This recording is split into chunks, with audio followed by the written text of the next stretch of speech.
More than 50% of us have perfect lives on Instagram, but in reality, do we though? I would beg to differ. What's up, besties, and welcome back to another episode of Marriage and Money, a space where we share real life stories about money matters in a marriage, and obviously just in general. This is not just for married people, this is not just for couples, this is actually for everybody who wants to get out of debt, start making better financial decisions, and in a way take that first giant step forward into building your financial wealth. I actually cannot believe I'm sitting here and filming this video. This is so surreal to me. This is so, I don't know, it's full of emotions. I didn't think it would come this quick. This is basically the finale or the final. Do you say finale or final? It's the final episode for season 1 of Marriage and Money. We're going to be taking a production break because we gotta shoot for season 2. I gotta start editing. We have shot a few episodes. I need to start editing those and getting them ready. But obviously, behind every great production, there is a whole bunch of breaks in between. It makes sense for us to just sort of stop right now and take a break. It's just going to be for the month of July, and then we'll be back in August. But before we actually get there, I wanted to sit down here and do a proper recap of season 1. It really blows my mind what started off as a passion project has turned into this amazing, incredible community. I can't tell you guys the number of DMs I receive on a regular basis from besties that are willing to do whatever it takes to get out of debt, which is so empowering. It's honestly just a breath of fresh air. Money has been such a taboo topic. We've always kept it very close. We've always kept it a secret. We don't talk about money, when in actual fact, money is a way of life. You know, you need money to live. And the sooner we start talking about money comfortably, the quicker we start making better financial decisions. Because guess what? If I tell you that I bought this for like 50% off, or I invested in that and I got this much, be careful of pyramid schemes. I did this and I got that in return, and all the fun stuff. You know, we get to grow together, we get to help each other without judging each other. And that's what this space has sort of become over the past 9 weeks.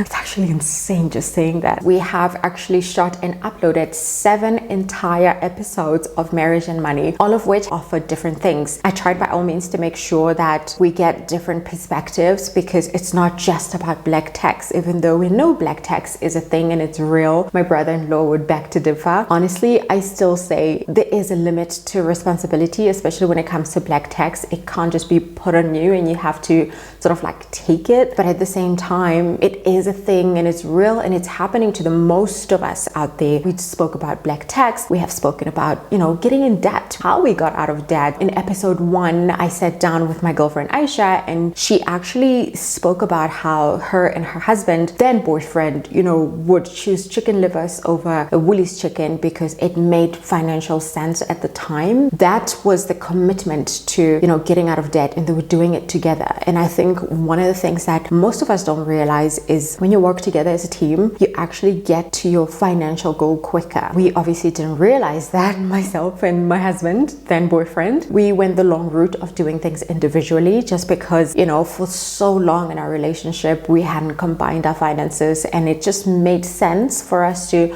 try and pay off our debts before we bring the burden into our marriage. Eventually we did sort of like combine stuff. It's still a learning process. We are not quite there yet, but we will get there, you know, and we'll get there together. In episode 2, I sat down with Umpila, my longtime friend, all the way from high school, and she talked about how, you know, they lost everything from getting their car repossessed to building everything from scratch and actually crushing it. That was literally one of the most powerful episodes that I've ever edited. Just listening to her talk, I know the audio wasn't entirely great in that video. I had to work with what I had, because there's no way I was going to just throw away that incredible amount of wisdom and tips and tricks and all the gems she was like sharing in that video. I wasn't just gonna throw that away. They moved from losing losing everything, having their car repossessed, losing her job, and having to start from scratch, which for me just symbolizes that it really is never too late. You don't have to hit rock bottom and stay there. You can get up,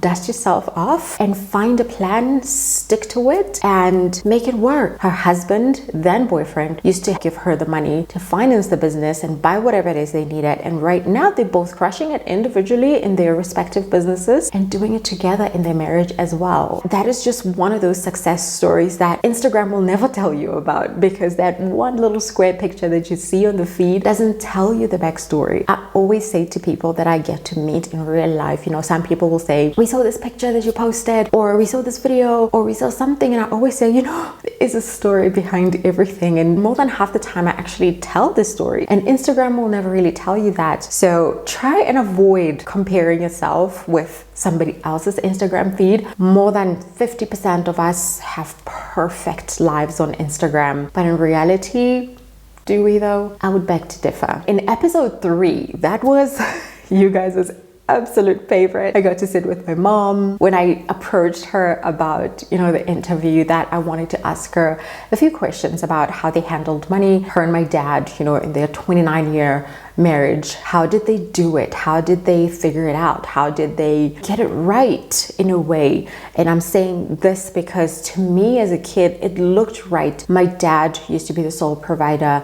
My mom then opened up a business, to sort of supplement my dad's salary. At the time, I was just a kid. All I knew is we can't really afford much, but we are fine. We are eating. We never go to bed hungry, so we should be okay. So when I approached her about the interview, at first she was like, I don't really know if I want to share that, just because it's not a picture perfect story that you want to share. And I said, but that's exactly what I need. I don't need the picture perfect. I need the real story. I need the things that nobody ever talks about, the things that people just look at you and assume they'll never happen to you.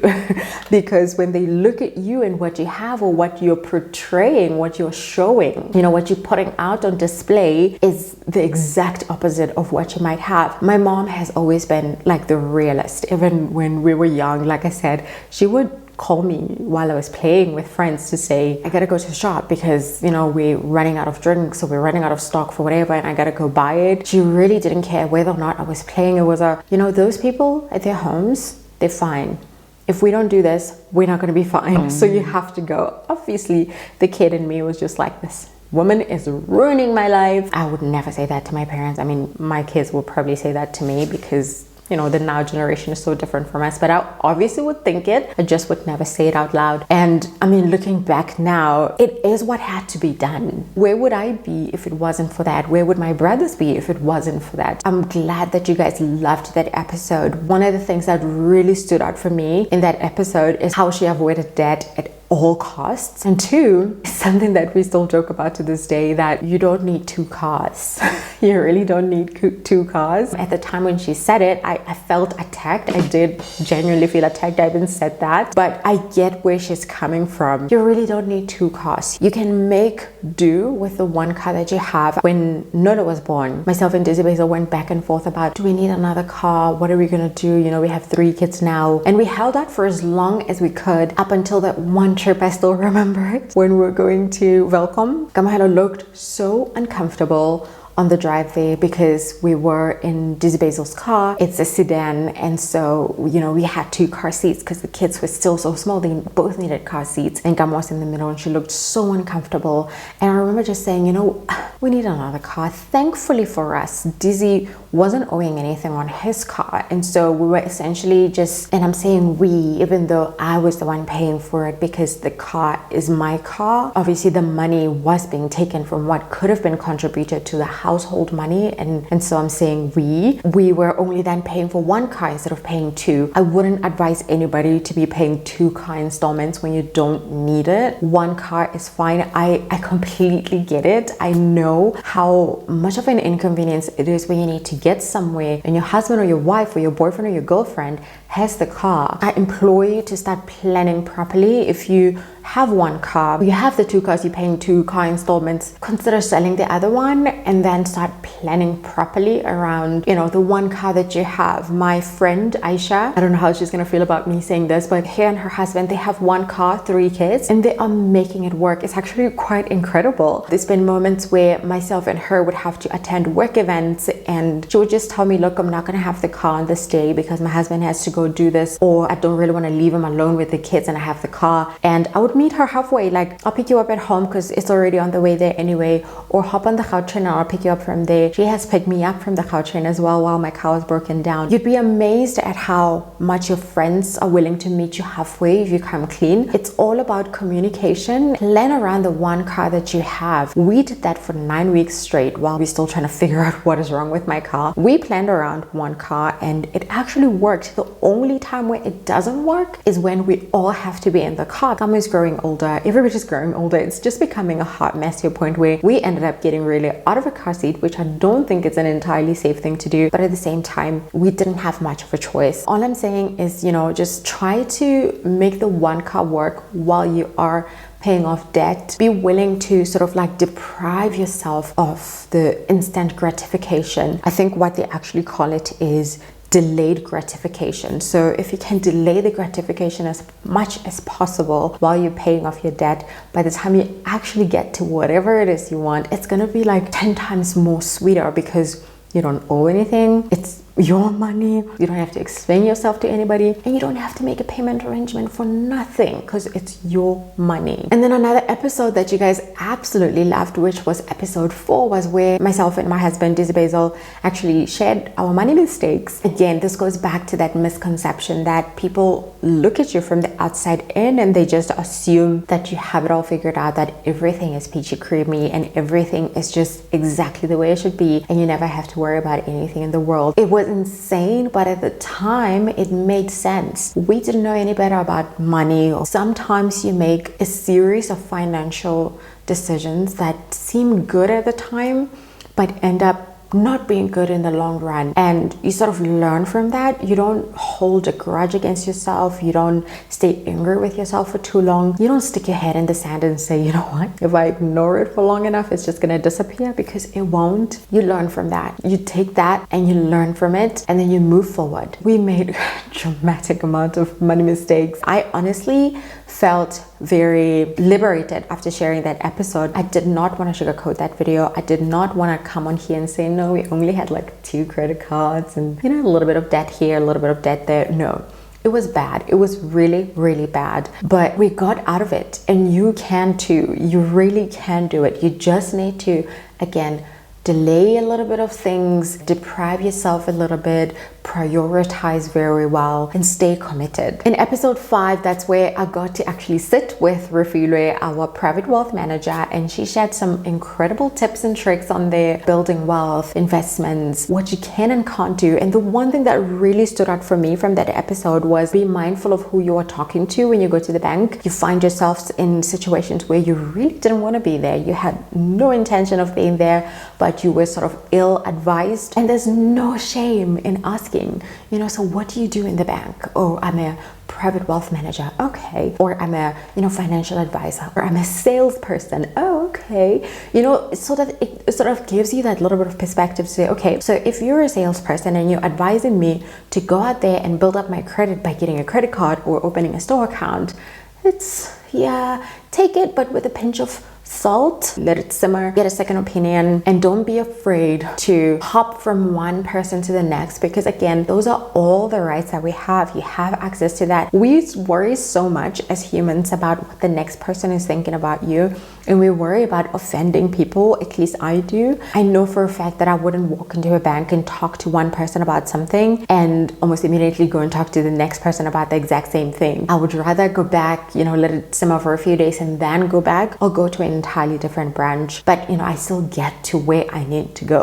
which is getting as much advice as possible and making sure that I have all the information that I need before I make a decision. Don't be afraid to ask, and even if you don't have money to invest, go to the bank and say, can I chat to a financial expert about investments and money? As Rafula mentioned, 32-day notice accounts don't do anything for your money. You need long-term investments. Ask the questions and just make informed financial decisions. Don't rush into it. Let it simmer. You don't even have to have that surplus money that you can start investing right away. You can start getting the information right now for when you do get the money in the future. Me and Dizzy always joke and say, money is not designed to stay with people. I would rather get paid today, have no money tomorrow, but I know exactly where my money went because I told it where to go, than get paid today, no money tomorrow, and I have no idea what happened to the money because every single debit order debited, everybody took their money and I have nothing left. When you equip yourself with the information right now, it sort of preps you for the future when you do actually get that hard-earned money, instead of keeping the money in your bank account and trying to convince yourself you're not going to spend it, and you end up spending it on drive-thrus, drinks, fancy dinner dates, and stuff that you're going to look back and think, 2 weeks ago I had 30K.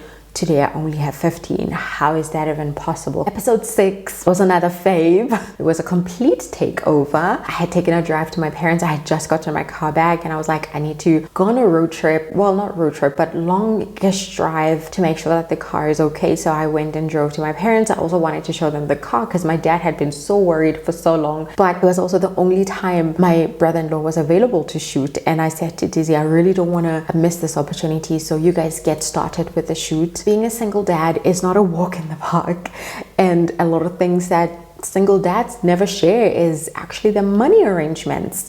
How did you and your ex or the mother of your child actually come to an amicable agreement about the responsibilities for the child, who pays for what, and how do we do that? And one of the things that my brother-in-law shared in that episode was, you have to remember that the important person is the child. And even though when the relationship ends, obviously feelings are hurt, emotions are all over the place, take time, let it cool off, and then get back together and say, okay, great, now we are here. What do we do and how do we move forward? And one thing he said that really stuck with me was, don't be spiteful, consider the next person. Obviously you can't go demanding for them to do all these many things when you know very well they can't afford it. And this goes both ways, not just a dad to a mother, also a mother to a dad. I think one of the things, at least in my experience, all the stories I've heard, is that you get out of a relationship and the first thing the mother is thinking is, I need to get as much money as I can out of him to maintain the child. And if the father says, well, I'm not really able to, can I then stay with the child so that the child can eat what I eat, I can give the child what I can afford, and then you can see the child over the weekend. Again, the mother says no, because it's all about, let's see how much money I can get out of him. Let's just remember that the bottom line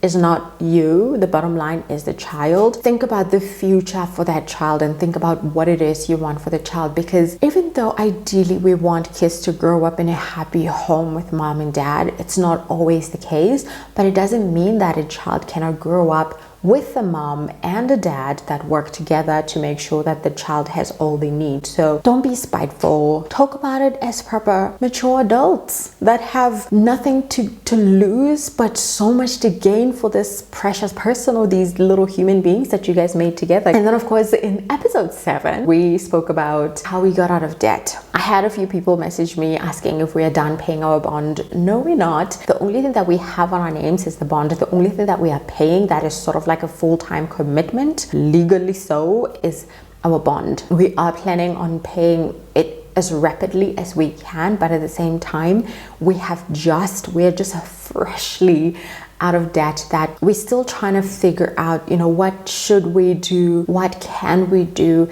and what can't we do before we go ahead and say, okay, now with this little bit of extra, let's go ahead and put that in the bond. So yeah, we are officially out of debt, which has been incredible. We shared that journey with you guys. It was quite the journey. It really was quite the journey. And when I got my bonus for the first time this year, where it actually was my bonus, I even remember saying to Daisy, like, what am I supposed to do with this? I know what I did with the money now. I can actually point out all the things I did with the money. But, you know, prior to that moment, I was just so excited and so happy that I finally get to have my bonus. So yeah, I really wish that for you guys. I want that for you guys if you're still, you know, tackling that. A few people have actually DM'd me and said they're so close and they were feeling hopeless. And I'm like, I know exactly how that feels. I do. Just hang in there. Don't lose focus. It's entirely worth it. I can't even put that into words. It's absolutely incredible. Waking up in the morning knowing that you don't owe anybody, and whatever decision you make is for the good of your household or yourself or your kids. It's not because you're trying to move money around so you don't miss a debit order or whatever it is that you have to maneuver around so that, you know, everything is paid and everybody who needs money from you gets their money back. It's just an incredible feeling. And then obviously this episode, which is the season finale. How did we get here so quickly? I've been having so much fun shooting, editing all of this content, getting it out there. Even though at the beginning our production wasn't entirely great, I was still figuring out how I wanted the setup to be. And along the way I realized, you know what, I actually don't need all these fancy things. I literally just need one thing and then to hit the ground running. And when I did that and I got out of my head, it got so much better. I can't wait for season 2. I can't wait for you guys to see what's in store for season 2. It's actually gonna be quite incredible. We may or may not be changing the name, but the content is still the same. I do want to say right here, right now, that if you want to share your story, please do reach out to me. I'm going to leave my business WhatsApp in the description box down below. I've had a few besties reach out to me and asking to share their stories, and I thought, you know what, since we've already shot this, let me just open it to everybody. And so WhatsApp business number in the description box down below. Reach out to me if you want to share your story. Let's see what we can do. Let's see if we can, you know, shoot something and get that ready for season 3. If, you know, we're not going to make it for season 2, I would love to hear your stories. I would love to hear how you made it work for you and your husband, you and your boyfriend, for yourself alone. This is not just for married people. I would absolutely love to have you guys. The besties would absolutely love to have you too. I know that for a fact. The few besties I've met already, it's been incredible. I can't wait to show you guys the videos. They are fire. So pop me a message and let's see what we can do. Every fiber in me wants to start releasing the episodes now, but at the same time, I know I need the break because I'm doing this alone. Dizzy is essentially my production behind the scenes manager. He will help with the light setup and stuff. But at the same time, the content, the emailing guests, all of that admin is me, the editing is me, everything else is me. And this is, I don't want to say my birthday month, but next week is my birthday.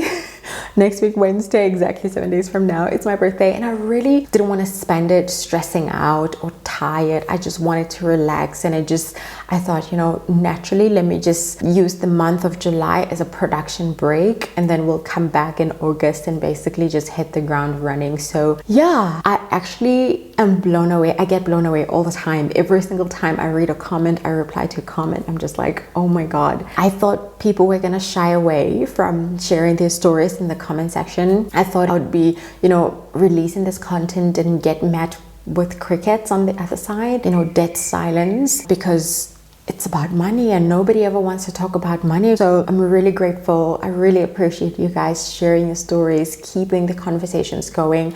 I absolutely love it when a bestie will put a comment and then more besties just comment under that comment, like we're supporting each other. It's incredible. It's literally the most heartwarming thing.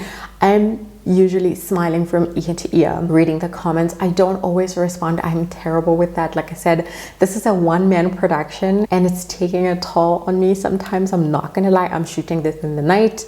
I'm gonna have to edit this. I still have to work my 9 to 5. It gets intense, especially with 3 kids that are currently on school holidays. It becomes too much, but I promise you, I'm reading every single comment. My mom also reads every single comment. The shares, I see the shares, I see the likes, I see the comments, I see the engagement. I love the DMs on Instagram. You guys are just amazing. You guys are incredible. And I really am asking you to keep this going for season 2, season 3. Let's just keep this going until we are just filthy rich, okay? And when I say we, I don't mean me and my husband, I mean us besties, you know, until we have built our wealth, and then one day we're gonna have that physical in-person meetup, and we're gonna be sipping on tea and cupcakes, and we're gonna talk about, oh my God, remember how this started back in 2023 and it was weird and awkward and it was about money and everybody was uncomfortable, but look at us now. So yeah, I really am asking you guys to keep this going. Production break is just gonna be for the month, but guess what? The videos are not gonna go down. They're still gonna be on the channel. So